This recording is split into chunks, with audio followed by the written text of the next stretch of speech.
Theo Von dark sunglasses. Yeah, Does he?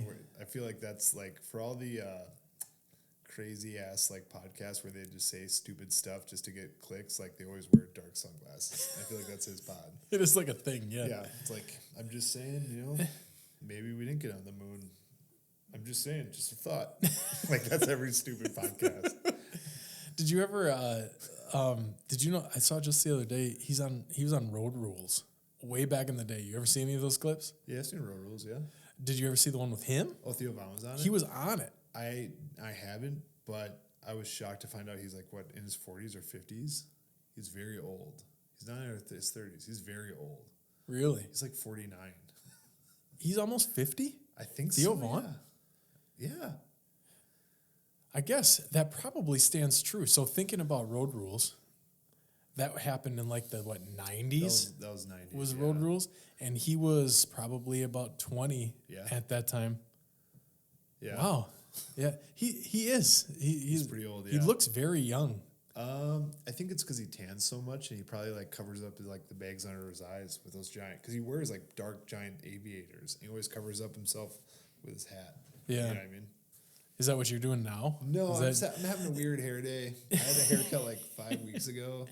It didn't take. This is my George Costanza. I got done telling her higher and higher, and she was just like, "Yeah, how's this?" And I was like, "You didn't do anything." So I'm having a weird hair day. I ran like 2.5 miles today, and then I showered, and it's like it just hasn't stuck. So I'm wearing a cap. All right. This is the third cap I tried on before I left the house too. Oh, okay. Yeah, deep in the rotation, deep into the bullpen. What was the deciding factor? I was running out of time, and I was bothering my wife. Okay, it's going to be this one. Yeah. I think it was a good choice. It's all right. Camouflage Lambo for Rooted, Wisconsin. And this is my dad's cap, actually, too. Him and we do cap trades.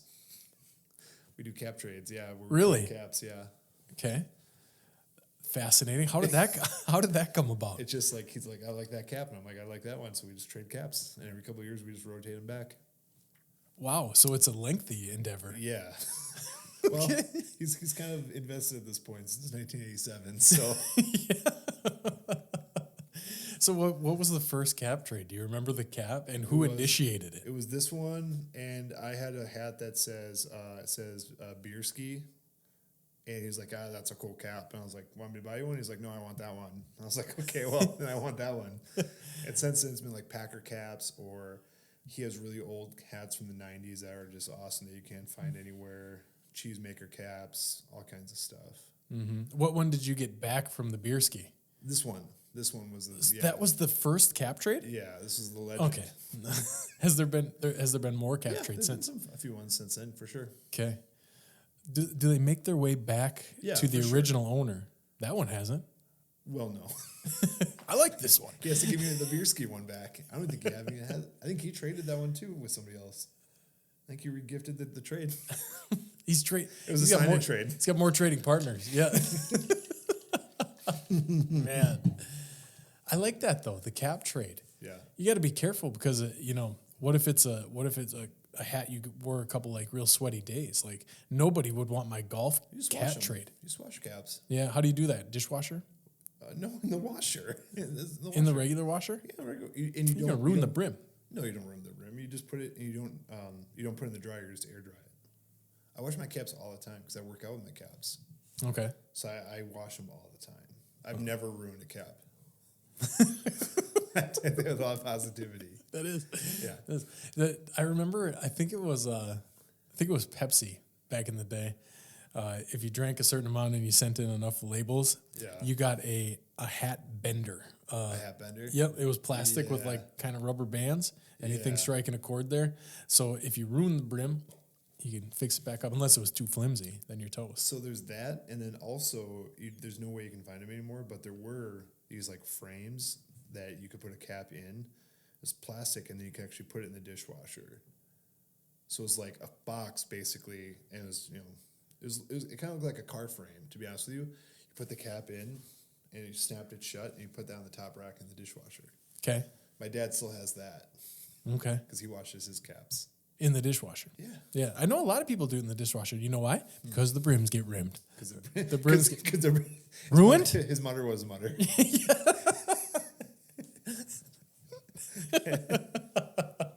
That's one of the most iconic Seinfeld scenes ever. Yeah, for sure. You got that rolled up newspaper. Yeah. That's the second time I've referenced Seinfeld today, and I'm hoping it's not the last. That's a great day. Yeah. Man, we can talk about that. It's getting to be kind of sad. I've noticed myself, my jokes are aging, like my Seinfeld references. No, they don't age out. There's an age limit now where it's blank eyes. Like, what is that joke from? Maybe. Like his mutter was a mutter? Not everyone gets it. You just move on. It's at bats. You just keep swinging. Yeah. No, that's what I find with like my jokes at work. They're like, Jordan, this isn't funny. I'm like, I don't care. I'm gonna keep swinging. You gotta keep swinging, man. Yeah, you'll get a laugh eventually. Yeah, exactly. It's a numbers game. And finally, someone said, Jordan takes a lot of swings. I'm like, yeah, I do. You do. Your LinkedIn game is full of funny swings. Oh yeah. How do you come up that's an interesting way to use LinkedIn. Now it's kind of it's not a great way to use LinkedIn, that's for sure. I noticed it. Yeah, that's true. Somebody else has to be noticing it. Yeah. How do I come up with that? Why'd you decide to start doing one-liners on LinkedIn? Frustration. Frustration. Okay. What is it? Spite. That's what Jerry does. Yeah. Spite. No. So LinkedIn is an awesome connecting tool, right? It can be really awesome to connect with really good people, but I do really feel like also it's just like it's kind of become just a little toxic. I think like a lot of socials in different ways, yeah. Yeah, man, and it's just like I see a post that's like, I don't lead, I learn. This is why. And then I'm like, oh my God, 6 paragraphs. Did you actually type this out? And it's just like, don't get me wrong, I'm sure there's good stuff out there, but it's like then I see other stuff and I'm like, you're just touting yourself. That's all this is. We like all socials, right? But I don't know. So these one-liners, I think I'm just trying to break up people's feeds. Mm-hmm. You know? Yeah. Just something like Die Hard is a Christmas movie. Like that doesn't really belong on LinkedIn, but I'll put it on there, you know? Yeah. I've gotten advice from people saying that I shouldn't post that kind of stuff. But I'm like, if they don't like my LinkedIn, they're definitely not going to like my Facebook, my Twitter, my Threads. my human presence. My human presence, yeah. I'm an acquired taste. People just don't want to acquire it. That's what I say about myself, you know? So I don't know, man. That's why I do the one-liners on LinkedIn for sure. Okay. When you think of you being a marketer, it's an interesting way to look at it because we're always looking for a differentiating factor, right? Yeah. What sets us apart from a crowded, noisy area? It's extremely noisy. And I think it does it for you. Like I notice it every time I see one, I notice it because it's so different than what you're expecting to get while you're there. Who's this Chuck? That's what you say. Who's this Chuck?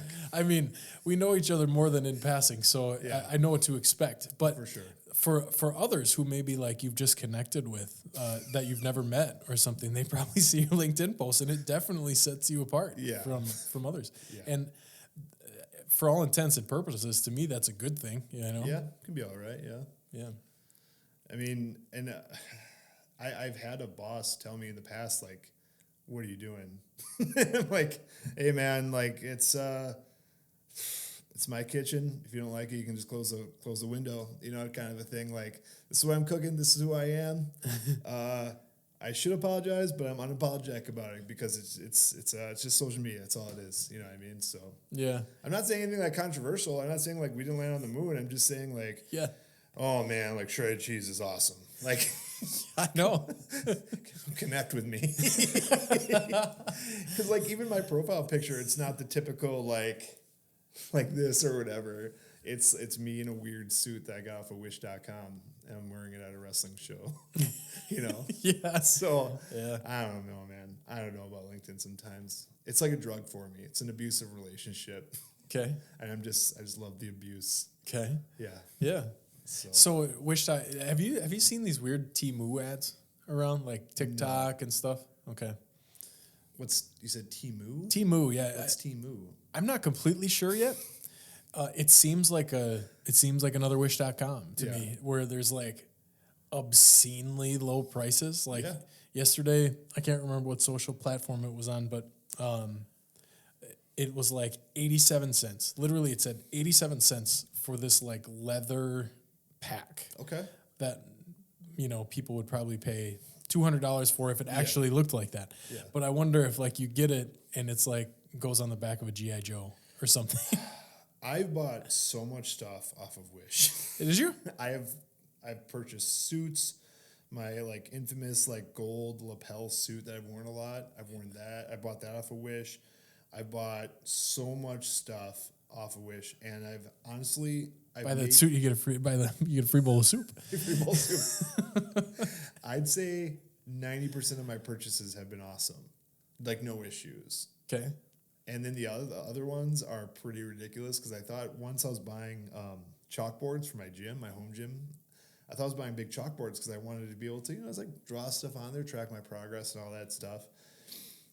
And I ended up with chalkboards like this big, like 5 of them. Nice. And I was like, what am I supposed to do with these? So I just threw them away because they were like it was $3 total. Like, I'm not going to use chalkboards that small. Yeah, I got like a free miniature crossbow off of Wish because like I had enough points racked up. That's what I used for my points. So I got a miniature crossbow that uses toothpicks. Okay. So that's pretty cool. That's cool. Yeah. I've had to stop myself from buying a sword off of Wish far too many times. Like a big sword. Yeah. Like $12. Okay. But I'm like, what am I going to do with this sword? Other than go, shing, like, yeah. Shing. Like crafted by a legitimate samurai. Yeah. Yeah. So, no, I bought tons of stuff, especially during the pandemic. I bought so much stuff I wish. Like we all did. We all bought stupid stuff during the pandemic, So, yeah. I haven't bought anything, though, in a year. So I've been clean for about a year. Good. You got off of it. Yeah. That's good to hear. Yeah, so I guess Temu is like a new one of those is what I'm getting out of it. But their stuff is so sketchy. Like they'll do weird TikTok ads where it's like now I immediately know it's Temu, but at first I was like they got me to scroll on a couple of them. Yeah. And it'll be like something completely outside of anything they're trying to talk about, and then you get to the last like swipe and it's Temu. Like what? You should buy something. Yep. YOLO. No. No? No? No, probably not. I never ordered anything off Wish. Really? No. I'm not a trinket like thing person. I try to be as minimalist as possible. Like you wouldn't have like a giant wooden table carved from like a red oak tree, a bunch of paintings and stuff like that. That wouldn't be you, would it? No. No, not at all. No, this is maple. You wouldn't have a giant maple table from the land before time, basically. Yeah. No. They don't have this on Wish, my friend. No? This is straight from Wisconsin. My favorite thing to do on Wish was to mess with the algorithm by searching specific things to see what the combined result would be. So I'd search like medieval swords, clown makeup, vampire fangs, and like measuring cups, just to see what it comes up with. Because it always comes up with something weird. So that was my favorite thing to do, for sure. All right. Yeah. Just to see where the road led you. Man. Yeah. That's hilarious, man. Yeah. I want to talk about your road. I want to talk about wrestling. Let's do it. Yeah. You're doing it again, right? Kind of doing it again. Okay, kind of doing it again. I'm being extremely selective of when I wrestle and where I wrestle. Okay. Because I don't really feel like I'm back to where I was when I was wrestling a lot. Mm-hmm. So I'm kind of like, I'm like in the minor leagues, you know what I mean? Working my way back into good wrestling shape kind of a thing. Yep. And also getting back my confidence too. Yep. 3 years gone is a long time from wrestling, from anything. Mm-hmm. So I'm being pretty selective. I'm having a lot of fun. Working for mainly 2 promotions, I'd say right now. Okay. So, yeah. That's awesome. I just did it this past weekend in Milwaukee. Nice. Yeah, fatal 4-way match for the battle-tested Heritage Championship, I think. So, yeah, it was a good time. Is it taped, or can you tell us the outcome? I did lose. It's going to be on some streaming site. It's like Battle.net or FightNet or something like that, but it will be streaming. Okay. I don't have it off the top of my head. I'm a pretty bad promoter, but that's okay. But no, it was a good match. So it was a really good time. You're the talent. Other people do the promotion. Yes. Yeah. I was in there with like 3 people who I barely knew, and it was a really good match. It was a crowd of about 80, which was actually pretty good considering there's like 3 other shows going on in the area. Okay. You know what I mean? So, yeah, it was a good time. It was a really good time. So just kind of a few months you've been back into it, right? Yeah. Okay. So when did you start? Like originally? Yep. When did you first start wrestling? I had my first match in February of 2012 in Luxembourg. Okay. The Rendezvous in Luxembourg, yeah. Okay. So you did it for, 8-9 years before 8 years, yeah. Okay. What led you to it? Were you a wrestling fan before you started wrestling, or how'd you get into that? Yeah, I grew up during the best time in wrestling history, the Attitude Era. So when like Stone Cold and The Rock and Triple H and Mankind and Undertaker were all, just really ripping it up on TV. And we didn't have cable growing up, but then when SmackDown was on UPN 32 on Thursday nights, it was free. I just like head over heels for it. Like, my parents at first were like, okay, only watch 10 minutes, half hour, because it's pretty violent. It's not exactly for kids. And then I just kept on begging them, and my dad actually got into it. And I think that was like, my mom was like, I'm not going to win this fight. Yeah. So, it was just me. And you were like, best thing ever. Best thing ever, yeah. So it was just, me and my dad and my brothers watching it every Thursday night, and I was just like hooked. And it was because I grew up like a giant X-Men fan and like Marvel fan. And to me, I was like, this is the next step. These are real life superheroes. These are superheroes and superwomen, So I got into it pretty hard. I was all about collecting like the VHS tapes. I would buy tapes from like garage sales, like wrestling tapes. I would rent videos from Hollywood Video all the time. The wrestling video games, the swag, the shirts, all of it. I was like head over heels. And I followed it pretty closely until mid-2006 or 7, I want to say. And then I just completely, I was like, I'm just done. I need a break. I can't keep trying to memorize every single intercontinental champion, all the time. I need a break. And then in mid-2010, I just fell back into it because I had a roommate that was into it. And I felt like a kid all over again. I was like, man, this is awesome. Like, this is really, really awesome. It's more entertaining than ever. They have more of a worldwide reach. And I just it was awesome. It was like being in love again. That's the best way I can describe it. And I watched it really, really hard. And then I'm just going to go right into the whole wrestling thing. How's that sound, right? Yeah, absolutely. November 2011, I saw a Facebook post for a local show happening, and I was looking at the event page, and I was like, oh, that's interesting. I didn't even know that they had local wrestling still. I didn't think so, and I messaged the promoter. Name is Bruno. I don't even know how to say his last name, but everybody just calls him Bruno. Huh? Mars. Bruno Mars. Yeah. Bruno Mars was the the promoter. And I said, hey, big time wrestling fan. Would it be cool if I just came and helped out and just hauled some stuff around? And he's like, hey, you're kind of big. Want to just be a wrestler? I was like, oh yeah, that's good. That's good, Chuck. And I was like, sure. And he's like, all right, bring $50 and we'll get you in the ring before the show. So you had to pay him? Yeah. Okay. So showed up really, and it was funny because I was 24 at the time, and I was thinking I'm gonna get there, and it's gonna be a who's who of veritable local athletes. They're gonna be the most impressive people. And I showed up, and I was like, woof, these are not impressive athletes. There was a 15-year-old who had his mom with him because he couldn't legally be there without her, because he's a minor. There was some girl who had one match and then literally disappeared off the face of the earth. And then there was 1 or 2 other people that actually had some talent. And I just got tossed around the ring for a few hours before the show.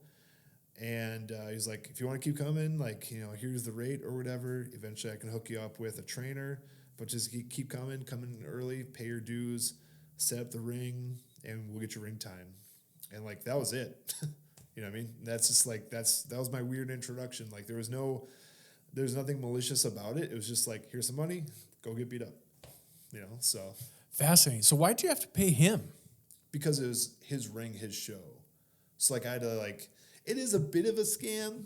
I definitely didn't need to pay $50 for 2 hours of ring work every single time. But compared to what I hear from other people, what they had to pay or whatever, like thousands of dollars, you know, or like crazy down payments, like $50 3 or 4 times really isn't that bad. So that was like what you would consider that like a gatekeeper fee, kind of, yeah, type thing. Okay. Yeah, and he did. I mean, he was true to his word. He did find me a local trainer. I found there's Shane Hills. He runs the Dojo of Pain in Maribel, so about 20 minutes south of Green Bay.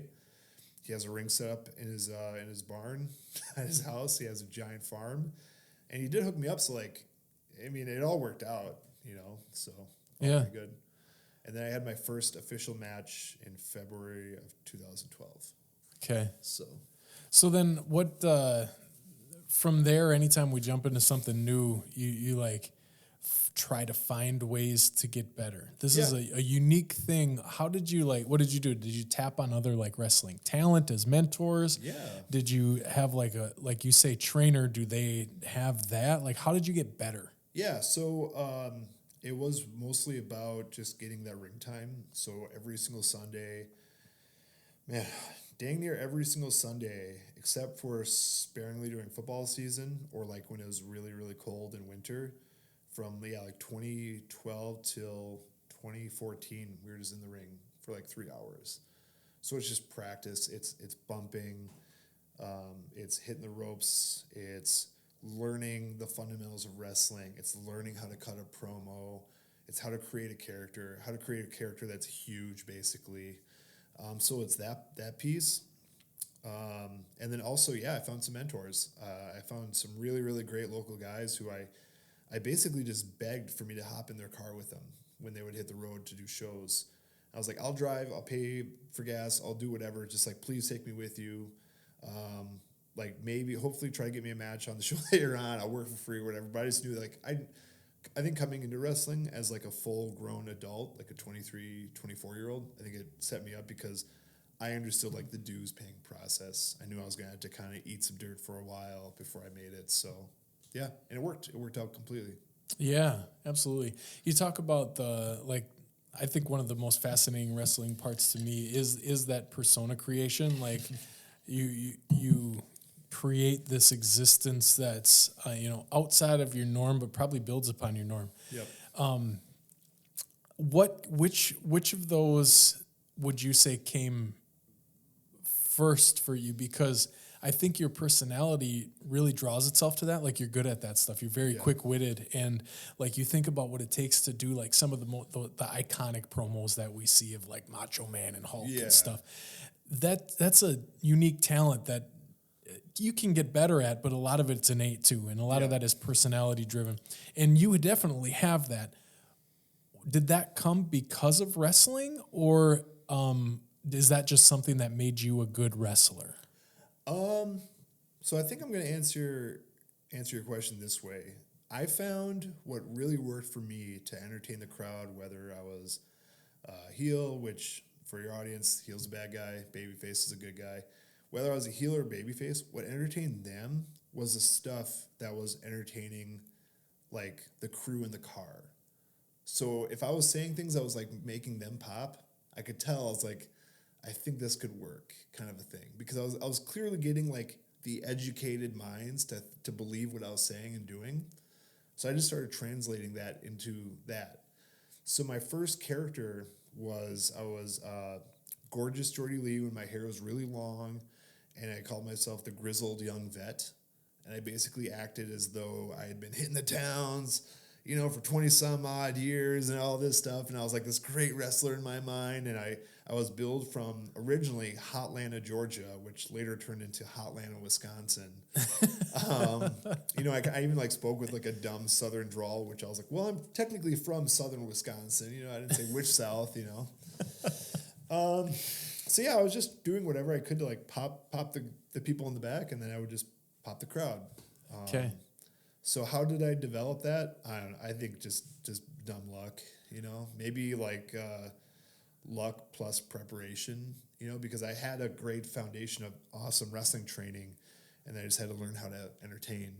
Yeah. And I'm pretty extroverted, so I didn't mind the opportunity. Yeah, man. So it's kind of like all that floats through my mind is like a comic testing their material in other comics. Like it boggles my mind how like we'll see a comic rattle off the funniest thing you've ever heard, and another comic will just like snicker. They'll just like, huh. Yeah. And when they know it's absolutely hilarious, but they know, I think a comic knows at least, when they can get that snicker, it probably means more than a whole room of crowd of laughs. Yeah, like one of my like go-to promos was as a heel, I would come out there with like my tag partner Joey Avalon, and I would say like, "All right, this is a robbery. Put all your phones, all your bags in this ring," and I'll say, "You have 24 hours," with like a sneer, just stupid, like really, really dumb. And someone would be like, "Oh my gosh," like, there's some random crowd in like Marshfield, like, "Oh, I can't believe this. Like, what are we doing?" Like, "Hey, you have 24 hours. And I would say, "Thank you." And I would give the mic back. Just stupid. Yeah. So what was it? Heel and Babyface? Heel is the bad guy. Babyface is the good guy. And that's like wrestling dictionary. So like the top levels are calling it the same thing. That's absolutely, yeah. Fascinating. You know why? I'm assuming Babyface is literally from like the old Carney days of like circus wrestling, and the Babyface was probably just a naturally good-looking person. Okay. As far as heel, this might be wrong. So if anyone gets angry at me, don't get too angry at me. But I literally think a heel was because they would kick more. So they would use their heel. Sure. I could be wrong, but I feel like that's like the circus, like Carney definition. Okay. Is that where wrestling history stems from? Is the circus culture? Yeah. Okay. Circus and carnivals, yeah. It was like yard barkers saying like, "Who dares to fight this man? He weighs 300 pounds. He's fearsome," And a lot of times it would be plants in the audience, Yeah. It was just, or it would be a real person, and it was real, legitimate fighting. And these matches would go on for like an hour, and they would be exhausted afterwards. And there was a lot of times not a clear winner or loser, but as long as the crowd was entertained, I think that's all that mattered. There was concerns back then even about like if they were plants or if they were fixing it or whatnot, but I think that's like the circus was like, well, too late, and they would just skip down, right? And then on to the next, on to Madison, on to Eau Claire, So, it started out. Abraham Lincoln was a pro wrestler. Really? Yeah, he was a pro wrestler and a boxer. Yeah, I knew he was a boxer. Yeah, Teddy Roosevelt, I think, boxed a pro wrestler too. I think just before he took office. Yeah. Really? Fascinating. Yeah. You think? Well, when you can try to connect those dots, it makes sense, right? The circus is this fleeting thing that's in and out, and I think that's part of the mystery or the draw of it. Yeah. It's in and out, and then it's on to the next place. Yeah.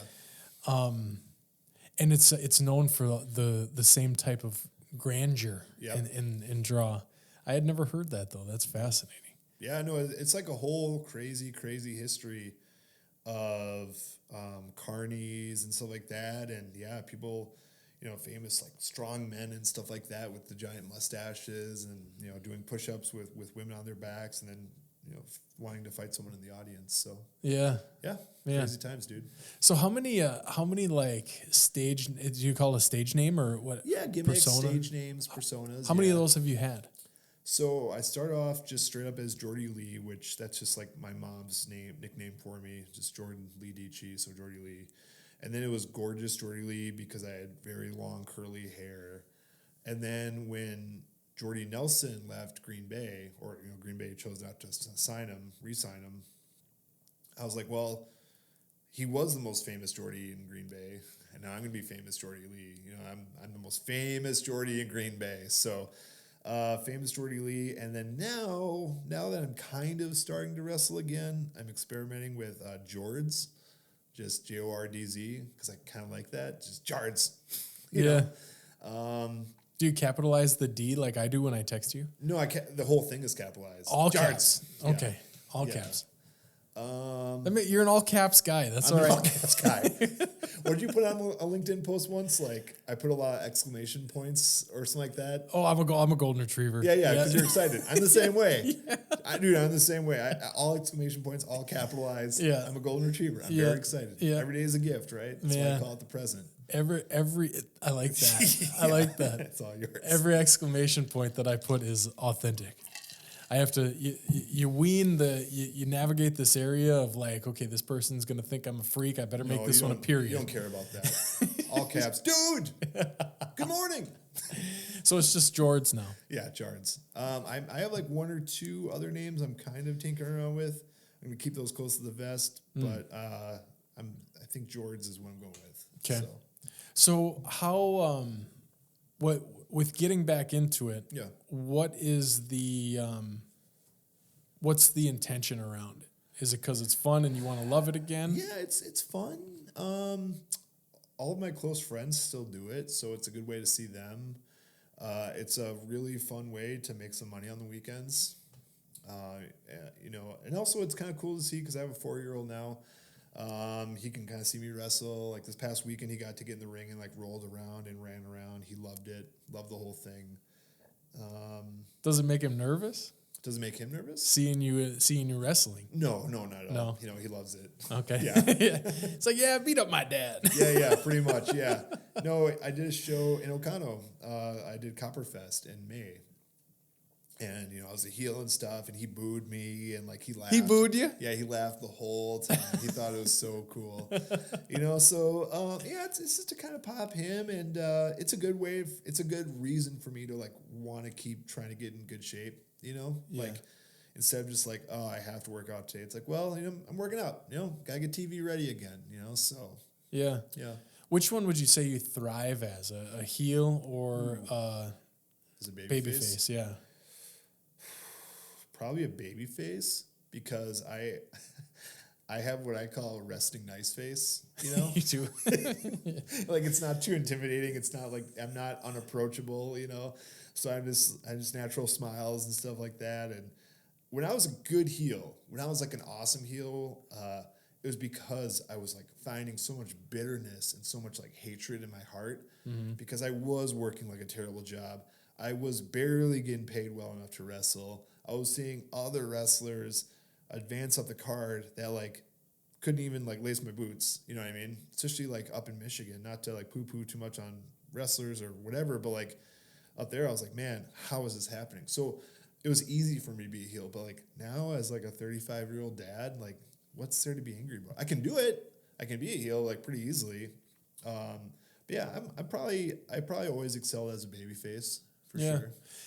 And that's probably a pretty poignant thing and super relevant, right? Like, even though you create these personas and you're making this entertainment, your real self is going to bleed through at times. So whatever you're feeling at that times, and I know that part of your journey when you were working a job you didn't love and stuff like that. So at that times, it probably is resemblant of just what happens in life at that moment. Yeah, for sure. Yeah.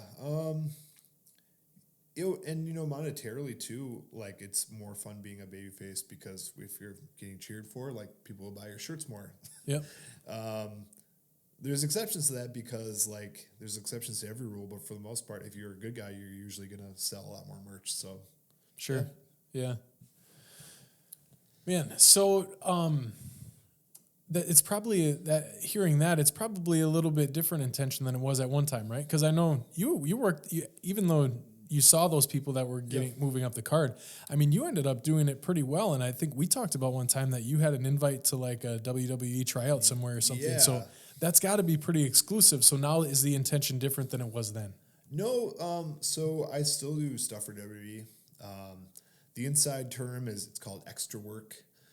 Basically, you're getting paid to just kind of hang out which, I mean, for me, that's like the perfect job, right? I was going to say, yeah. What do you got in the fruit department, you know? Yeah. But it's cool because, like, you know, sometimes, like, they need to fill, like, on TV, they need to fill the scenes of, like, you know, maybe just someone in the background. So you're an extra. Like, that's what they call you. You're just an extra. So I still do that from time to time. I did that this past January, actually, just for fun. So yeah, I mean, it is somewhat exclusive. It's kind of like a cool thing to brag about for sure. You know, like a lot of those people that moved up the card faster than me, like they never did it. You know, I know wrestlers who have been wrestling for 25 years and they've never sniffed like WWE. So, and I've done it a ton since like 2016. So yeah, and because that was probably, I mean, when you're working towards that the first time, you're probably just trying to get the top of the mountain, right? As high as you can go. Yeah, for sure. Yeah. So what would you consider that? What was your wrestling top of the mountain? What was your marquee match or something? So it was definitely when I won for a local fed Wisconsin professional wrestling. I finally won their heavyweight title. So the heavyweight title is always going to be like the top belt for any federation, any promotion. So that was it. That was for sure like the summer of Jordan's. And like that summer, I basically had to put together like a resume of amazing work, like leading up to that, where I was pushed. I mentioned before, like, by my big mentor, Joey Avalon, he pushed the hell out of me. So like, he was like, if you want to be the top guy, you have to put together awesome matches. You have to put together awesome film. You have to have great promos, and you got to get in really, really good shape. I mean, like really good shape. So to do that, I basically did an hour's worth of cardio 5 days a week, and then I would lift for like another hour and a half every single day. So if you hear my bones like creaking or cracking when I'm walking around, that's why. But yeah, so that's what I did, and I finally won it at Stadium Mania 3. I want to say that was our big show back in the day in 2016 or 2017? 2017? Yeah, it was 2017.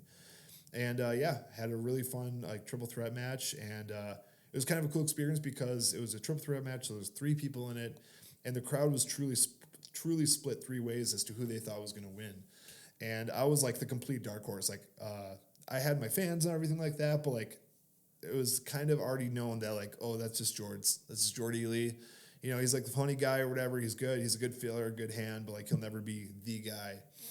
And it was pretty cool when I won it. You know, people can say whatever they want about pro wrestling, about how it's just entertainment or about how it's a soap opera, but like moments like that, it felt pretty real, you know? Yeah. And I remember like I just sat in the ring, I just sat on my butt, and I looked at the belt, and I kind of like, I saw like a friend in the crowd, and I was just like, what is this? Like, I made it. Yeah. Like, what is this, you know? Yeah. And and I held the belt that was late July. I held it till December of that year. So had a pretty good run. I defended it on every single show I was on. Nice. You know? So that was a cool moment for sure. Yeah.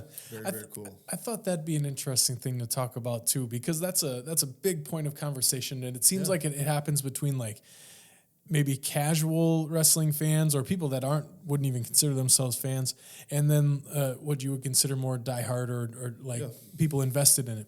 That, I mean, all types of entertainment are different in their own way, but like, I think you described that perfectly about how there's the work that goes into it is still there. Like, it's real. Yeah. Yeah. And for the people who are fans and watch and travel and see these things, like, it's real for them too. Yeah, because they see the rise. I mean, when I won that belt, there were people who came up to me they're like, I saw your first match in 2012 against Status at the Rendezvous in Luxembourg. Like, they saw my very first match, you know? And like the journey is real. Like, it is real. Like, it's a very real emotion for sure. Yeah. Yeah.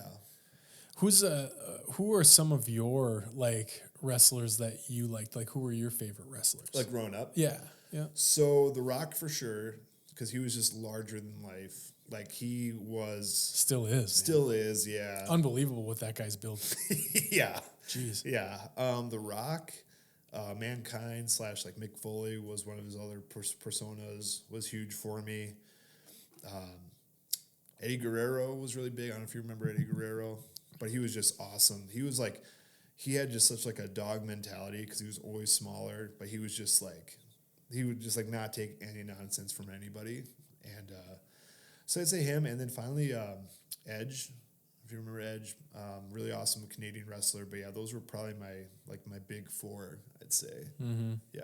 I always liked the guys like with Mick Foley, it was just like, there wasn't a whole lot amazing about him, like physically. You know, he was tall, he was like 6'3", but he was always like somewhere between 250 or overweight, you know, like those were his weight ranges, you know. But all he did really well is like he got beat up really well. He just kept on getting up and like was really positive. So he was always huge for me as like a chubby like middle schooler, you know, something to kind of like attain to. So yeah, and The Rock obviously for sure. Yeah. How about you? Who's your wrestlers? I never got into wrestling very much. That's why I was excited to talk. That's why I was excited to talk with you. I never. I remember he wore a mask. Rey Mysterio Jr. I was just gonna say that should narrow it down. Yeah, he wore a mask. He had tattoos. He had a beard. Yeah, long hair came out the back of it. Yeah. Rey Mysterio. He's still kicking, man. His kid's wrestling now. Really? Yeah, Dominic. Yeah. I remember liking him because of like the acrobatic stuff. Like I liked like the off the ring, like or off the top rope, jumping type stuff. But I don't know. I would probably say The Rock too, just because I just appreciate like what The Rock has done in his career. He is the epitome of being able to like build a brand around himself, and he's genuine too. Yeah, because when he first started kind of tinkering with like acting and stuff while still wrestling, Hollywood basically told him like, you are too big to be a movie star. You are too big. And he actually like, not only did he kind of cut out the weightlifting, like he got like lipo done. He got legitimate like liposuction done to like make himself smaller and skinnier. And did he really? I didn't know that. Yeah. And like a ton of cosmetic stuff because he wanted to be more family friendly.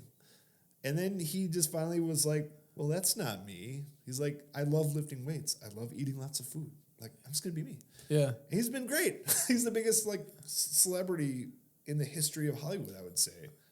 Everything he touches is going to be at least good. Yeah, he's massive. Yeah, but Suits have been wrong about creative stuff for ages in different things. I mean, you know I'm a huge music fan. Same thing happens in music where, like, I was just watching something. So Zach Bryan just released a new album, and he has a song featuring the guy from the Warren Treaty. Okay. And he was talking about his career early on, about a music, whatever you would call them, like a talent person. Yeah. For a label. Maybe? Yeah. Okay. For representing the label though. And this guy has an amazing voice. It's unbelievable to hear him sing. But the Warren Treaty has never made it like huge or anything. But they have a solid amount of fans that appreciate the art they create. Right, it's not like a big label music. But he was saying that he was in this scenario with this talent scout or whatever, and they said nobody will ever buy your stuff. Nobody wants to hear like that type of voice. And he's a very like raspy and soulful, like compared to Chris Stapleton type thing. And he was like, what about Chris Stapleton? And I guess this like talent person at the time who was hired to scout people that would make music people would want to listen to is like, oh, he'll be gone in, a few months. Don't worry about that. And like he turns into one of the biggest stars on the planet, And there's that story that happens, you hear all the time in music. And anything creative, it's a really interesting scenario. And it probably equates a lot to wrestling on like a local scale, because when a certain amount of money gets involved with something, there's people that are the decision makers, and they come in. Trust me, we call them suits too. The suits, we call them suits, They come in and, they put supposed like analytics around things and oh, they don't use analytics. Trust me, they do not use analytics. They come up with their own BS mentality about why they don't like someone. I mean, I was the poster child. I believe it or not, Brad, there's people out there that don't like me. Oh goodness, that must be hard to believe. But I had so many detractors. One in particular who he was just either weird or jealous or something. And he just like, I just don't get it. He's like, I just don't get what people like about you. And I had so many of like my peers say like, what? That's such a weird thing to say though, because like he's acknowledging that people like you. Yeah. But not him. And he would like try tearing apart like my gimmick, which at the time I wore these tearaway pants. I still kind of do, but the tearaway pants that like the basketball warm-up pants. Yeah. My whole thing was that like I would come out with that and it was like my Hulkamania like ripping off the shirt. Like the match does not start until I take off my pants. And obviously there's gonna be female fans that love it, but there's gonna be like dudes that think it's hilarious too. And part of the thing would be like I would throw him up as hard as I could and try to get him stuck in like ceiling fans or get him in like the rafters or get him to land on somebody. And the crowd would just like lose their mind over it. And he was saying to me, he's like, I just don't get it. I don't get why they like that. And I was just like, you're proving that you don't watch your products and you're proving that you don't watch me. So what are we doing here? Like, you want to make some money or you want to make some more problems? Like, what are we doing here? So, but I was going to say, you're talking about music, if it's okay. Linkin Park, right? Okay. One of the biggest like rock bands of all time. They're like a rap rock. Linkin Park kind of made their own genre of music. They're hard to put in a hole. So they were awesome, for all of us dudes that like played sports. Like we would play their songs in the weight room, right? Like everything. Like Linkin Park was huge, but they didn't really actually get their big break until they for the first Transformer movie that came out. The Paramount movie studios were like, we're either going to go with Linkin Park or I think Stained or some other like rock band for like the big single, like that's going to be attached to the movie, like the big promotional single. And someone was like, we're going to Linkin Park. That's all I've done, Linkin Park. It's right there. Like that's going to be the movie. That's going to be the song that plays in the end credits. That's the song that's going to be featured in the background of the trailers. I'm telling you this is right. And the guy was like, I think we should go with Stained or Metallica, maybe some other more established rock band. He's like, I'm telling you, it's Linkin Park. Like they have more mass appeal, like especially overseas, and you'll know. And because of that, they had a giant second act. And they were already huge, like in the US, Linkin Park. And then because of Transformers came out, global release, they had this crazy giant like second act. So yeah. That's fat. Linkin Park is a really just a really cool band to talk about because they did it their own way. They paved their own path. You might be surprised by this. Probably not. I remember this. Very few things I remember from like middle school assignments, but I did a middle school writing assignment about the song "In the End" by Linkin Park, and I wrote about like the existential crisis of like in the end, like nothing really matters. Yeah. And you might be surprised that I was thinking about that, but it's like to reach that person, like that kid, whatever that was, 12-year-old Brad or whatever, to like the people that were so touched when Chester Bennington, when he passed away just by his lifetime of work of music. Yeah, it's crazy. They moved a lot of people and they did it their way. And that's part of that authenticity that gets tamed by those suits sometimes. Suits. Yeah. Like nobody was gonna do that to Prince. You know? Nobody was gonna tell Prince like Prince probably would have played for $5 in the backyard. But they tried doing it to Prince though, when he performed at the Super Bowl. Did you know that? They tried telling him that he was going too long, or like they maybe had to cut it short because it was raining, and he was like, "Can you make it rain more? Like I'm Prince, I'm gonna go as long as I want." Yeah. Now it's tightened up quite a bit with all the acts that have come since then. They have a really hard on and a hard out, but like Prince was just like, "I'm Prince." Yeah. And think about the idiot that would have made that call, calling Prince off the stage when pouring rain, singing Purple Rain, God, you could probably say the most iconic Super Bowl moment, halftime experience moment. ever. Yeah, for sure. I mean, you can talk about the JT and Janet Jackson thing, but like that's just like clickbait, you know? Yeah. Prince playing in pouring rain with the Purple Rain guitar, singing Purple Rain. That's crazy. Get out of here. Yeah. Yeah. And the suit trying to pull him off, saying, you're getting rained on. Oh, my God. Man, I tell the boys about this in the group chat afterwards. I'm like, I talked about the suits today. Man, yeah, and I want to touch on that a little more too, because that was probably a thing to navigate when you left wrestling for a while after doing it that long. Like that's where your circle of people were. Like, that. Did you have any resounding like impact or effect from that, or memories of what that was like to just like leave that and then probably still try to stay connected with them, but in a different way? Yeah, that was tough. There was two things that was tough about that. Is one, kind of admitting that I wasn't going to see my close friends as much anymore, and two, like kind of saying goodbye to like a person, and like the Jordy Lee. Like it's hard saying goodbye to that because I was taught so much how to like build a character, but I was never taught how to like say goodbye to a character. you know, so that was really, really tough, and. It's going to sound weird when I say it like this, but I actually got really lucky because like COVID hit like 3 months later. So wrestling was shut down for everybody, not just me. Suckers. So everybody was disconnected, but it was a little tough to like not see my friends as much anymore. And I would have some friends be like, just come to shows. I'm like, you don't understand how hard that is for me. Like, I just gave up this huge thing, walked away from it, pretty much at the top too. Like, it's like, I'm not just going to come to a show and hang out, like I'm not just going to do that. Or like, they'd be like, yeah, let's come do this match. I'm like, I just like, because my final match was like crazy emotional, had like so many interesting pieces to it. I was like, I can't possibly just do another match right now. Like, so. Yeah. So you had made that conscious decision, and then you had to do like a couple more events to like wrap up the year or something. Yeah. So I actually more or less, the wheels started turning. My son was born in, I have to check my tattoo. Yeah, March. That's why I got it.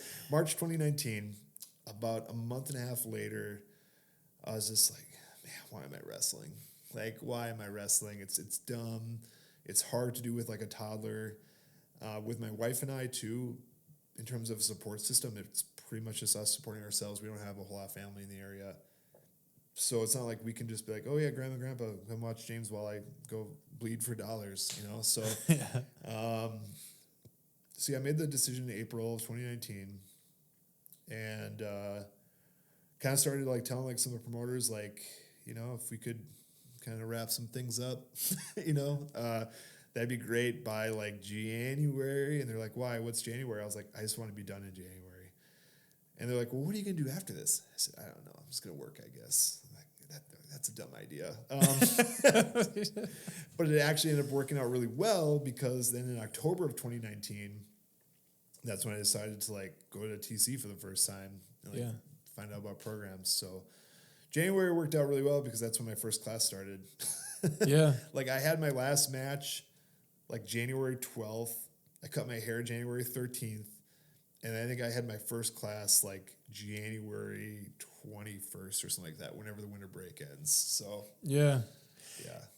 it's amazing what that's a pretty deep moment compressed into a short amount of time. Yeah, and it's like I'd be willing to guess it sounds like a lot of that was driven by becoming a dad. Mm-hmm. It's really amazing the change that happens when you become a parent. That like the wires work in different ways. Yeah. It's crazy. So is that some of what drove that? Yeah, just I wanted to be around more. Because it's a weekend gig, obviously. You're on the road. Yeah, and it was like starting to drain on me too, because it wasn't just like, the hard part was never wrestling for 20 minutes, getting beat up, all that stuff. The hard part was work 40, 45 hours a week. I have to make sure I'm working out at least 4 to 5 days a week, so that's an hour each day, hour and a half. I got to make sure I'm tanning a few days a week so I look okay, you know what I mean? Repairing my gear, cleaning my gear, ordering new gear.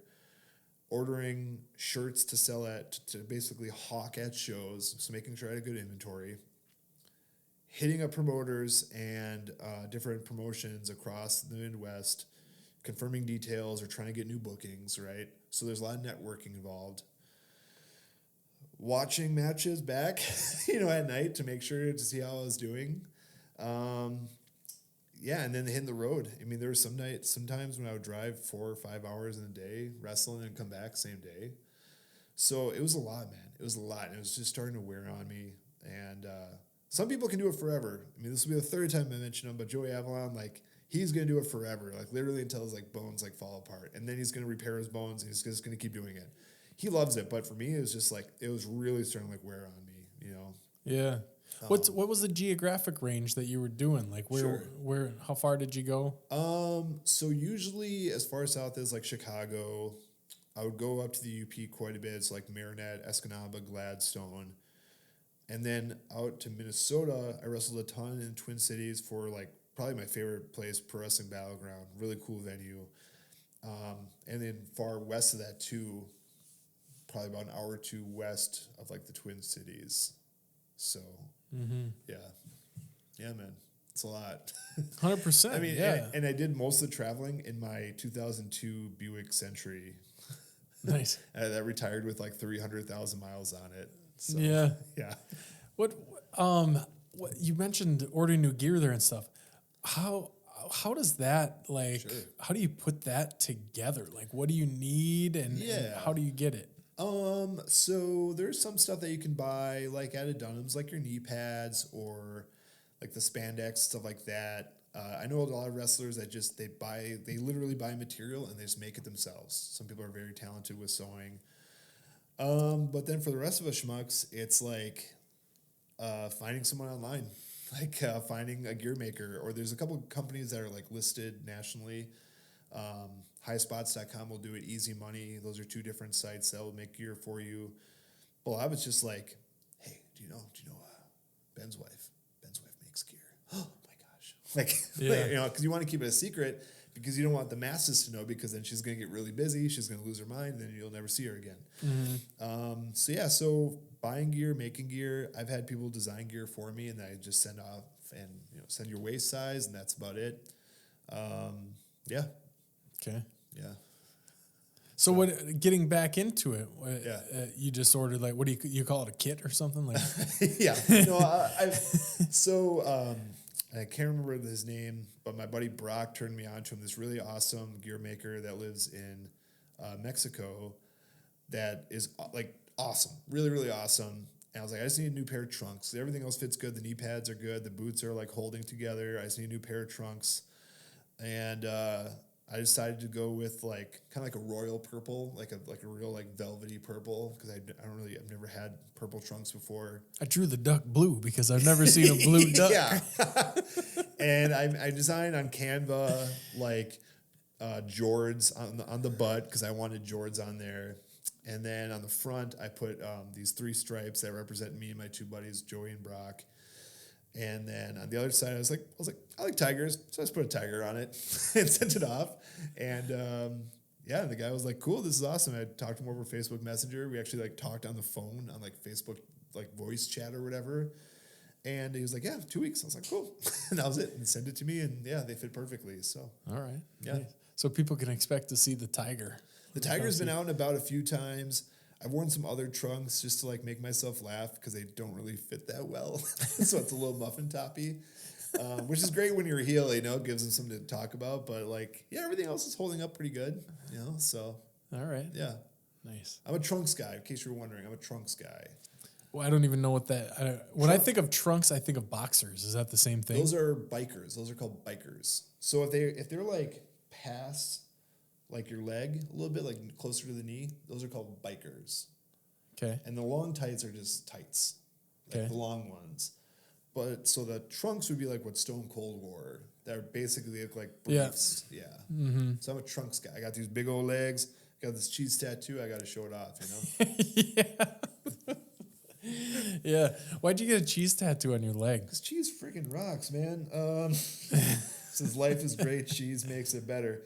It's an homage to my dad, legendary cheese salesman and cheese judge. I really just wanted a tribute to him. And it's actually the guy who did it. He works for Katana Tattoo on Broadway. He's been living in Wisconsin for like 10 years. His first cheese tattoo he's ever done. So I'm getting a new one for my mom actually next month. I'm going to get flowers on my other leg. So I'm going to have a cheese leg and a flower It's leg. not just going to be a different kind of cheese? No. Does she not eat cheese? Of course she eats cheese, man. But no, it's flowers from your mom, Yeah. For Jodes. All right. Yeah. All right. What kind of flower? Marigolds. Okay. I'm actually going to start like a whole flower bed on my leg. And it's going to be marigolds first, and then tiger lilies, and then maybe sunflowers. Pretty badass. Tiger lilies below the tiger. Tiger lilies below the There's tiger. a story there. There's something there, yeah. For a heel. Yeah. Man. What would you wear if you were a wrestler? Because you mentioned Rey Mysterio, so I can see a mask. I would, yeah. Because we don't want to see that face on TV. Break. No, I wouldn't wear a mask. I'd have a large beard. Okay. If I was a wrestler, I'd do a pretty big beard. Clothes-wise, I'd probably go like I'd go like lumberjack route, I think. I'd go like flannel. Yeah. Cut off jorts. If I saw my name next to yours on the card, I'd be like, I'm in for a long night. You'd be the heel. Yeah. Z-Man. You'd have to be a babyface with that persona, you know? I'd be I'd do that. I might incorporate a chainsaw into my act. Yeah. There you go. I like that. And I would probably, I'm not as quick-witted. I need to plan my jokes. Okay. So, but I'd be I'd be the real, like authentic, like they'd know, you know. So pretty boring. Yeah, I would be boring. Absolutely. Yeah. But, I'll write your promos for you, man. Okay. Yeah. Yeah. And just tell me what to say. I'm good at delivering it. You go out there, and if you're trying to get the crowd to boo you, this is one of my go-tos. You just go, did you know, like, say you're wrestling in Pulaski. Did you know Pulaski is actually an acronym for poops and farts? Because that's all I see here is a bunch of poops and farts. Thank you. Pass the mic. Instant heat. And they'll all just boo you? Do you have to, you probably have to be somewhat family friendly, right? Like you can't have too much like vulgar language. You know, okay, so that's something I go back and forth on because yes, we've got to be looking out for the kids and all that stuff. And that's completely true. But now, especially on basic cable, there's like cursing. I'm not saying we got to be saying F-bombs by kids, but like, let's treat them like adults a little bit, especially they're like teenagers. You know what I mean? Like, it is combat. These parents are bringing their kids to watch people beat the hell out of each other, yeah. So, like, you're not going to say, oh, my gosh, that really stinking hurts. Like, yeah. You know? So, I see both sides for sure. I've actually been fined for cursing at a show.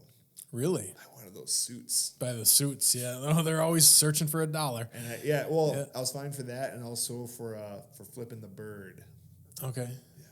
To the crowd? To the crowd. Well, you can't flip off the crowd. But how much was the fine? Guess. $72. No. Way higher? Way lower. A truly indignant amount of money. One McDouble. Pretty close. $5. $5 fine. $5 fine. 5 from the suit. Yeah. That almost makes you want to do it and say, "Take my $5." Yeah, make me want to do it. Yeah, as a person who gladly will be told to do something and then do the complete opposite just because I was told to do the other thing. $5. I definitely would do that twice for $10. I would, and twice on Sunday. Yeah. $5. Yeah, for cursing and for giving the finger. Yeah, a gesture that most teenagers see Mr. Beast do on his YouTube channel. You know what I mean? Yeah. Well, you talked about cable TV. I don't know where that snuck up on me, but cable TV. FX is huge now with swearing. Yeah. Yeah. Cable TV is now like, you know, watching an R-rated movie used to be. Yeah. It's amazing. Yeah. So I don't know how or when that happened. I don't watch a ton of like TV. It was money. Yeah, for sure. because like FX and FXX were the big ones that just started sneaking it in a little bit. But then I think they realized like the ratings popped, so like just go with it. Why do you think that is? Is it because it seems more close to real life? Yeah, I think so too. Yeah, and I think our society, like there's still nostalgia for like the Seinfeld and like the Friends, and like Parks and Rec. But even those like funniest moments are funnier when you hear like the bleep stuff. So I think it's just society. Yeah, it's a real form of talking. Some people say swearing is a sign of like unintelligence. But like, I think you're just talking. You know what I mean? Isn't there some? I think there's some like peer-reviewed studies that say that swearing goes hand in hand with truthfulness. Yeah, I could be making that up. I am currently trying not to swear as much. Okay. So my swear, and I got this from legendary comedian Bill Burr. Anytime I want to swear, I say, "Travis, tread." So in traffic, I curse for sure a lot in traffic, and I got my kid in the back from daycare. I'm like, "Oh, Travis, tread," because he started throwing out some F-bombs really casually. Yeah, like my 4-year-old started saying F-bombs as if like he was just getting done in the factory and he was rolling up a cigarette. And he'd be like, "Man, F and A," I'm like, "Okay, that's for me, so I need to correct this a little bit." Man, you had apple juice today. Your life is not that bad. Yeah, yeah. So are you a stand-up comedy fan? Yeah, for sure. Yeah. Jim Gaffigan, Bill Burr, Mike Birbiglia. I saw him live. He was awesome live. Ryan O'Flanagan is really, really funny. People that can do it clean amaze me. Yeah.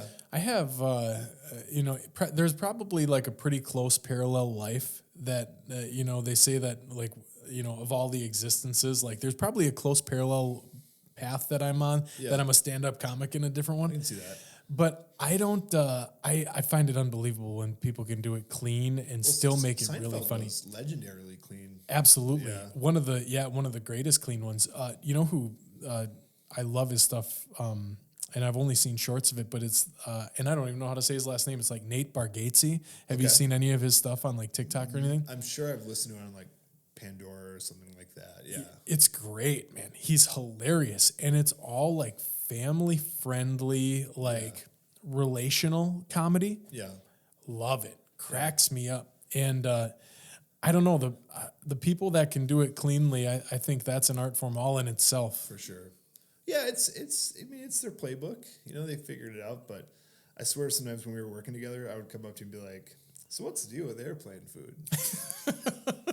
It's not made out of airplanes. Why are we eating it?" Or just something stupid. Yeah. Just to make you laugh. Just really, really dumb jokes. Yeah. It would get me every time. Yeah. You still eating food out of a jar? Yeah. So I did make a couple salads in a jar this summer. I'll never completely get rid of that. The switch to that was that my schedule changed a little bit. Sure. So like lunch was at home more often, and I did that same concept, but I would have it all as you would expect in containers, and I would make the salad each day. Yeah. Tell me that wasn't mobile. It was. So I don't know, man. So I would make these salads in a jar with this awesome homemade dressing, and tell me it didn't look good. Like it was layered. It kind of looks like sloppy food. Oh, it did not look like sloppy food. Layers of deliciousness that the dressing was on the bottom. And you would always, you wouldn't dump it out too. You'd go like very Vanna White. Yeah. And this pile of trash would dump on your plate. The pile of deliciousness. And the key was the dressing is on the bottom. Yeah. So then when you flip it upside down, you have a salad. It is.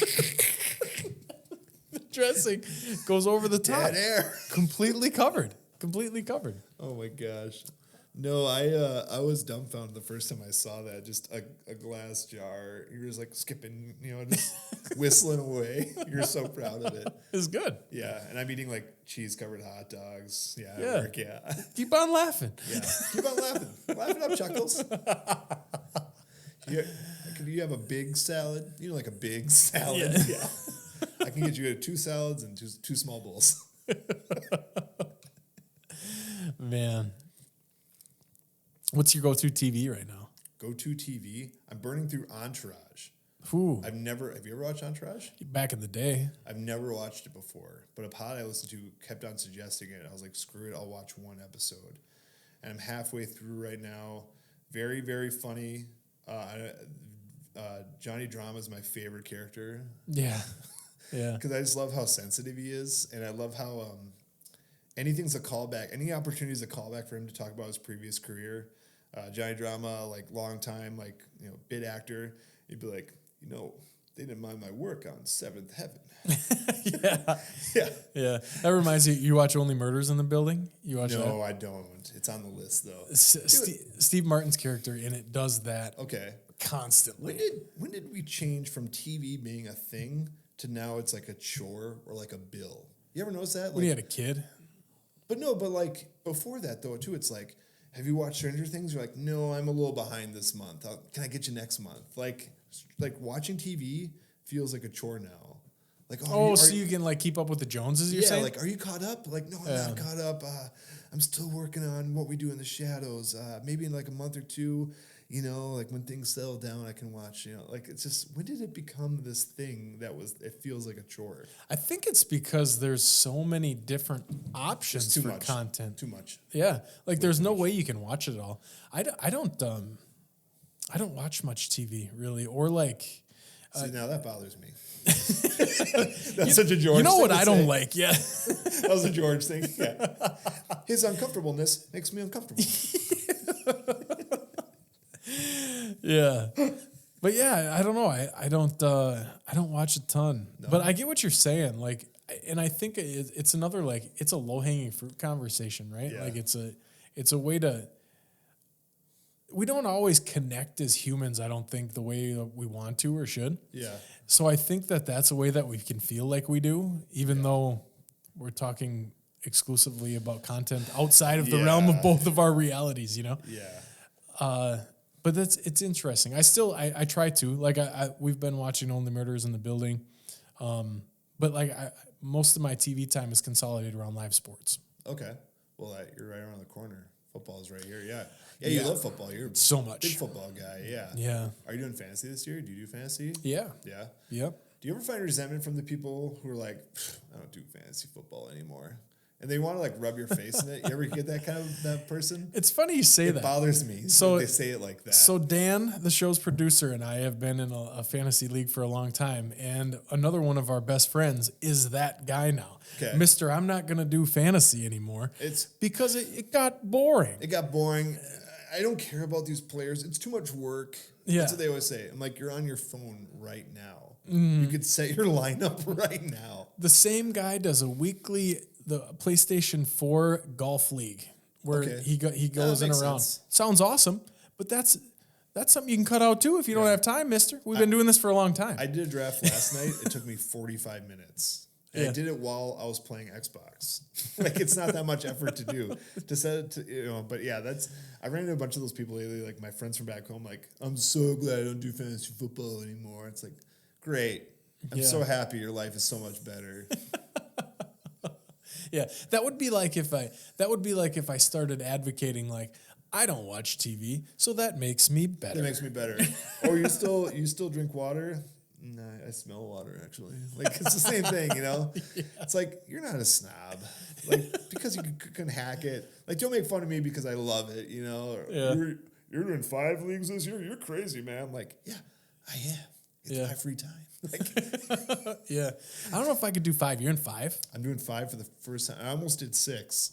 That's a lot. I kind of want to do 10 next year. No, because, 10? Okay, so the best part about fantasy football is the drafting, right? Yeah. So I just want to get that thrill as much as I can. I do mock drafts. I start doing mock drafts early July.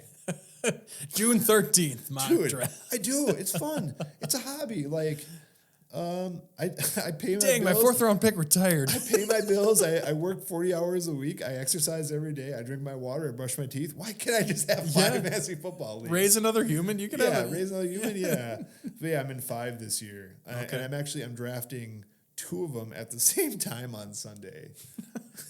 Just you'll have two devices going? I do. I will have two devices going. One on the laptop, one on the mobile? No, two phones. I'll have my work phone and my personal. different apps to ESPN and Yahoo. So, nice. Yeah, it's gonna be very confusing. But you love live sports. Are you gonna be watching college football this weekend? I don't watch college football. You're that guy, huh? Yes. I don't even know any of their names. I don't. I don't. I can't even watch it. It's too high scoring. Very few of them. When I get ready for fantasy football, like for rookies, I just watch highlight tapes. Okay. Oh, you have YouTube. YouTube study sesh. Yeah. You like college football, huh? I don't know the entire power dynamic around college football. Oh, yeah. College sports but football crazy. in particular drives me up a wall. I've hated the bowl game scenario for as long as I can remember. Like these two garbage teams that were 8-6 or something, just over 500, and they're going to play in like the Oklahoma Sooner Bowl. It's all a money grab to me. It is. I don't like it at all. Okay, so it is a money grab, but for those like University of Louisiana Tech South that plays in that random bowl game, for those players, that might be their last game that they ever play or the biggest game they ever play. Because like one of them could have a 10-sack game and then all of a sudden they're invited to the NFL Combine and then yada, it rolls downhill like that. So I hear what you're saying, but I think there's quite a bit of romance when it comes to like college football, especially, for sure. It's okay. No. What I say to people that there is. I don't want to discredit that individual human's journey. Like, that might be it's probably the biggest stage that 95% of them are ever going to play on. But I just don't like. I don't like the whole setup of it. Yeah, and now that they're changing conferences too, it's getting pretty crazy, and it's more money-ish than ever. But I'm still kind of fascinated with the idea with these. So starting back from like high school football players, right? These are usually they're going to be like the biggest people in their school. You know what I mean? And then they go to a college program, and they're like all the way at the bottom again, even if they're like a top recruit, because they usually have to wait a year or two or sometimes 3 years to start. And then they get to the top of their college program, and then they make it to the NFL, and like they're just again bottom of the roster. You know what I mean? So, like, to me, I just love that journey of, like, up and down, and, like, I love watching preseason games for that. Yeah. I love seeing the scrubs. I love seeing these, like, random dudes duke it out. So, yeah, I just love the journey of college football into the pros, for sure. That human concept does fascinate me, where, like, that's a hard mindset to achieve in sports because, like, a lot of times the best players get there not only because of their physical gifts and the work they put in, but who they are mentally. Like, the people that end up being the best think they're the best. Yeah. So that's really hard to transition to, like, think about, they just cut 52 when we're recording this. They just cut down to 52 a couple days, or 53. 53, 90, right? 96 to 53 or something like that. Yeah. Yeah. And, like, all those people that got cut are, like, pristine athletes that have to go into that camp thinking they're the absolute best. Yeah. And then the next thing you know, like, they're back to their, they're their trying job to figure out selling. if they're going to make a practice squad. Yep. If the XFL or USFL will pick them up. Yep. Or if they're going to go back to finishing their education, maybe. Or if they're like, well, I'm going to go work at Home Depot. You know, like. Yep. I love it. I also am fascinated with the idea of, like, maybe this was more when I was 21, 22, but when people were entering the draft, and like another 21-year-old was like 6'5", 360 pounds or whatever. Like, to me, that's crazy. That's an impossibly sized person, and they're just huge. Like, it's just crazy to me. So really speaks to like what the human body is capable of. You know, like you talked about before, like their physical gifts. Mm-hmm. Yeah. So yeah, that pretty much that encompasses a lot of my TV time these days. But yeah, and another reason, secondary reason why I can't or I wouldn't get into college football is because, like, the amount of time I spend watching NFL football already. Yeah. If I doubled that, like, I would be not You don't productive. have like an inclination to just turn on like Badger football on the radio at all? No. No, none. No, that's probably another reason why I don't like college football that much, because the Badgers football has been frustratingly It's bad to watch for as long as I can ever remember. Yeah. Like, I don't want to watch, like, ground and pound quarterback who really shouldn't even be out there throwing 7 times a game. And, like, hopefully we have a good line and running back again this year. I don't want to watch it. Like, yeah. And so here's the epitome of my distaste for college football. You ever notice how? Yeah. Here, we were playing cards the other night. And a couple of my friends are huge college football fans. Yeah. And I said, so who are the top 4 or 5 teams in the country right now? And I rattled off the names that I thought they would be. Dead on. Yeah. He's like, yeah, pretty much. Alabama. Yeah. Yeah. I hate that. Like, I don't even watch it. I don't even know who's going to be good. But, like, just by saying that, like, the NFL's not like that. There's parity in the NFL. There is a lot of parity, yeah. So I don't know. And I yearn for parity in professional sports. I don't like baseball either because they've gotten a little more parity, but I mainly don't like baseball because it's kind of slow. But and in baseball, too, it's like more so the NFL. It's who has the most money, who can build the best team. But NFL is the best, 100%. Those people who say, like, hockey's way better, I'm like, sure, hockey's fine, but, like, you can't be the drama of an NFL game. Like, I always say, this is what my dad says, too, like, any football is usually better than no football, So, like, I'll take Lions versus Cardinals.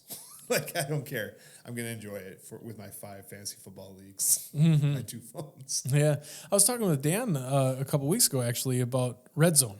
Yeah, NFL Red Zone. Yeah, he likes Red Zone a lot, and Scott Hansen. I've never dipped my toes into Red Zone because one of the things I like appreciate about football is I like watching the story from the beginning of the game to the end of the game and all like the stuff that happens within that as far as like momentum and the little things that, the opposing side will pick up and come out and hopefully make adjustments for after halftime and stuff.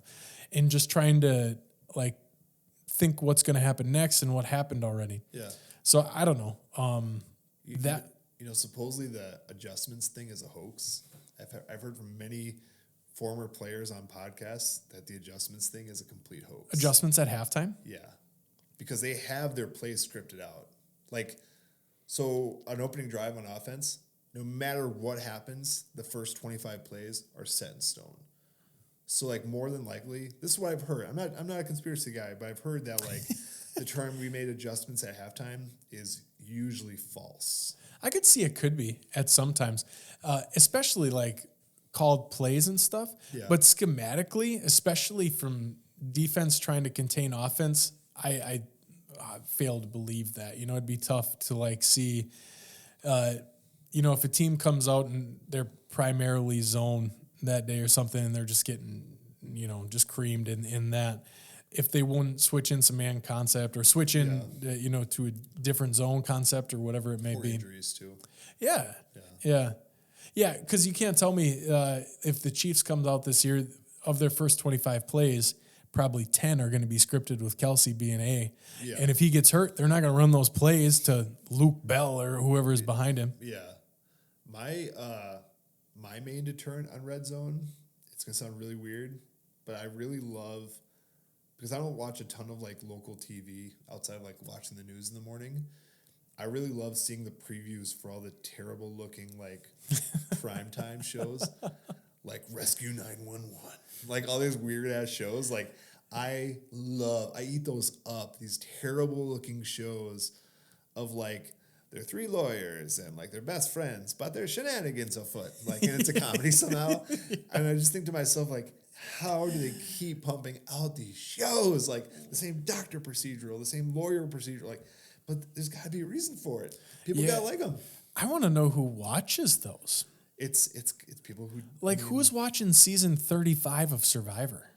Yeah. Like, I think that's still on. And it's Survivor, Big Brother, Real World. Yeah. The Real World's not still on, is it? Yeah, really? So. Oh, no, I'm sorry. I'm thinking of The Challenge. The Challenge is still on. But yeah, Real World. I don't think they do the Real World that much anymore. But yeah, like, I love all the weird... syndicated or like broadcast TV shows. I'm like, yeah, I don't know who's watching it. Who's watching it? Yeah.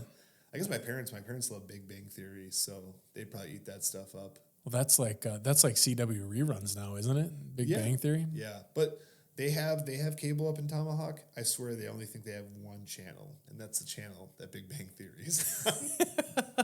What channel you got on Big Bang Theory? Big Bang. No, they say Big Bang. Can you turn Just on Big Bang? Yeah. Big Bang. I mean, I've only watched a little bit. It's funny. No, it's not. Don't you dare say that. Big Bang's trash. Can't do it. It made me chuckle a couple times. Yeah, but I've only watched it with it like in passing at someone's house. It's your generation. Your generation. I bet you're a big Putty guy too, huh? Oh, Putty. Yeah. No, not Putty. Banya. You're a closet Banya fan, aren't you?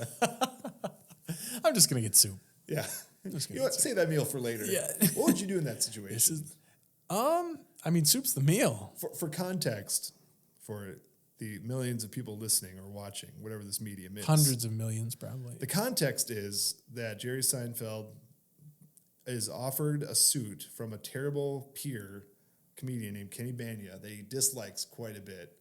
He's a true hack comedian. And Banya says, I'll give you the suit. No, don't worry about it. And Jerry's like, can I give you anything? Can I give you anything? He's like, you know what? Tell you what. You know what? Just buy me meals sometime. Which is an innocent enough gesture, right? But because he dislikes Banya so much, he's like, he's dreading it. So then when they finally go out to the meal, a really nice restaurant, Banya's like talking up the swordfish. You got to try it. It's the best. The best, I tell you, it's the best. The best, Jerry, the best. Jerry orders, and then Banya goes, you know what? I'll just get the soup. Save that meal for another time. Yeah. Because he's having such a great time. Soup's the meal, clearly. Well, sitting down's the meal.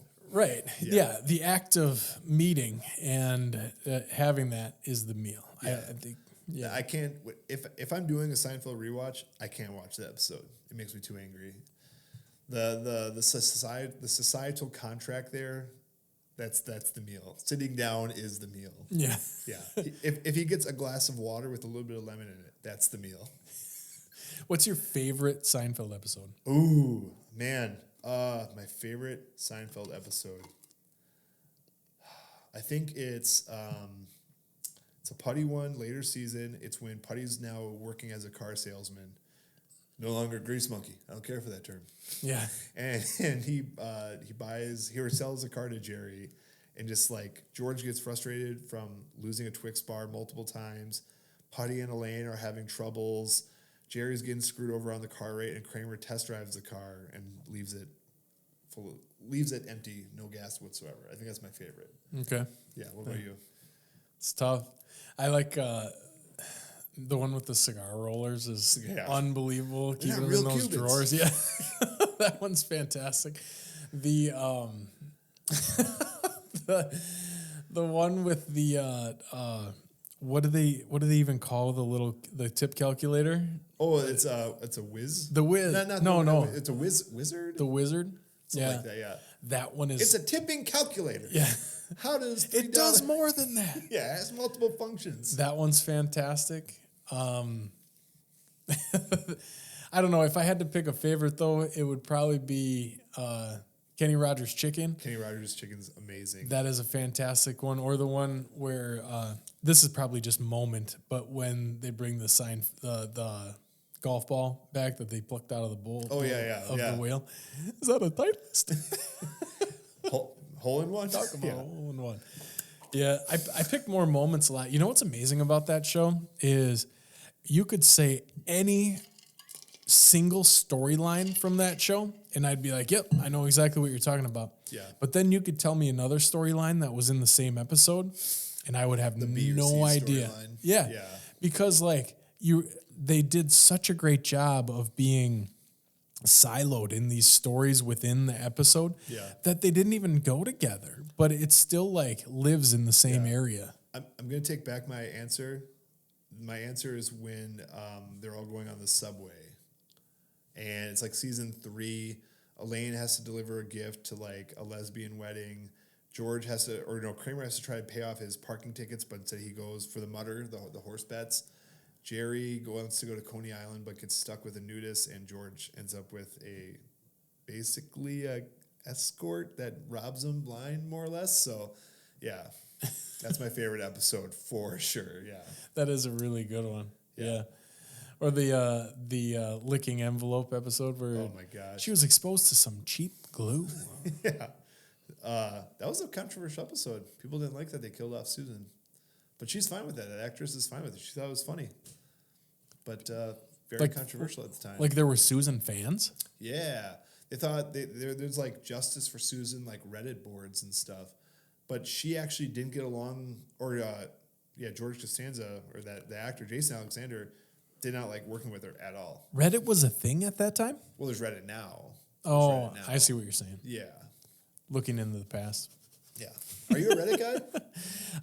I use Reddit for search a lot. When I wanna like get an answer that I know has no like corporate fluff, I go to Reddit. Very fair. That's awesome. That's how I use Reddit. I love Reddit. Do you? I have Reddit. I have Reddits for like the podcasts I follow, video games, all kinds of stuff. I love Reddit so much.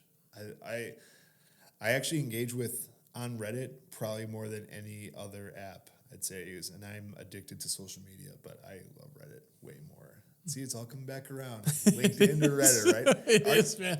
You're on Threads, right? Are you on Threads? LinkedIn Threads? No, Threads, the social media account, Threads. No. The Mark Zuckerberg Twitter offshoot? No. Threads? No. Oh, yeah, off of Instagram, right? Yeah. No, I haven't used it yet. Okay. It's pointless. It's very, very pointless. Yeah. It's just them seeing a gap where people might not stay with X because of whatever, and then maybe we can command a little market share. What's your stance on X and Elon? I don't know. You don't know? I have no idea. He's such a wild card that you just don't know. Like, there's nobody else in the probably the world that would like try to do what he's done. Yeah. Like, just by, I can't remember what he paid for X, but it was an absorbent amount of money. Yeah, like it was lost in revenue too. Yeah, and he's seemingly from the outside looks like he's just running it into the ground. Yeah. So I really have no idea. I don't know. He's just out there enough that like I don't think he particularly cares. Like he has access to more money than he'll ever use, so it doesn't matter. Yeah. And I think he seems like a very stubborn individual. So like, I don't know, people that are set in their own ways like that. And I don't particularly have an opinion. I haven't, what do you call it now? You used to call it tweet. I haven't X'd in a while. I don't know. You haven't X'd anyone? No, I haven't X'd anything. No. I don't know, man. No. Twitter's like, I was a little heartbroken when stuff started going down on Twitter because Twitter was my favorite, but it's like, yeah, he's running into the ground. It's all weird. It's all like it's all for the love of free speech, which it's like, that's a weird concept in its own, that's its own debate. But it's like, I feel like he could do so many good things with that amount of money, and he just doesn't. You know, he could probably make it so like no one ever has to pay for college ever again. You know, or he could end child hunger for the rest of our lives. But he's just like, I'm just gonna buy Twitter instead. You know what I mean? He could make these electric cars. You know, a lot of them have their flaws, but like we could end our oil consumption probably within 25 years if he made the electric cars way cheaper, and he would still be a billionaire and said he wants to be a trillionaire. See, the weird thing about it is that I don't think he even particularly wanted to buy X. Yeah. Like it seems like one of those things where he got kind of caught, just like he got goaded. Yeah, he got like caught like not boasting, but like kind of like showmanship. Like I could do this and I could do that, and somehow contractually like they got him to somewhere. It seems like he signed a paper in the back alley that like he didn't want to sign or something. And then deep in the fine print was like, you actually bought X. I don't know how it all played out, but it's just, it's really weird to watch come to life. Yeah. Well, and especially in our line of work too, come for that marketing piece. That's such an NWTC term. Sorry. Piece. Piece. Everything's a piece. Working on that piece of it. It's just weird to watch. It's just weird to watch what he's doing with that, and you compare it to other social media and stuff like that, and it is a huge part of our work and a huge part of our lives. So on one hand, we're like, we want to enjoy it, because like we grew up with it. Because you're what? How old? 30? What are you? 6. 36? Yeah, I'm 35. Yeah, so we grew up with these social media things as like, it's just another thing, right? But it's going to be something completely different to people in like 10, 15 years. And it's almost going to be like we're in between VHSs to like the next thing, basically. It's just really weird to look at, man. It's really, really weird to look at. Every once in a while, you know, like in the Matrix when has the blue pill or the red pill, this is what I think about once in a while. This is a really deep thought, but every once in a while, I wish I would have taken like the blue pill when it comes to digital marketing so I could enjoy my social media just a little bit more. But like, I'm happy to be awake. You know what I mean? I'm happy for my great education. But every once in a while, I'm like, I just wish I could like go back to enjoying these ads. You know what I mean? Yeah. Or like the fluff you talked about before. I wish I could just go back to enjoying the fluff. But instead, I see the SEO of it all. I see like the targeted advertising. You know, so that's a little bit of a rant ski. You know how the points get you to where the end. The heat maps. They're following my eyes. Yeah. You know, and yeah, but yeah. Appreciate you coming on, Jordan. Thanks, buddy.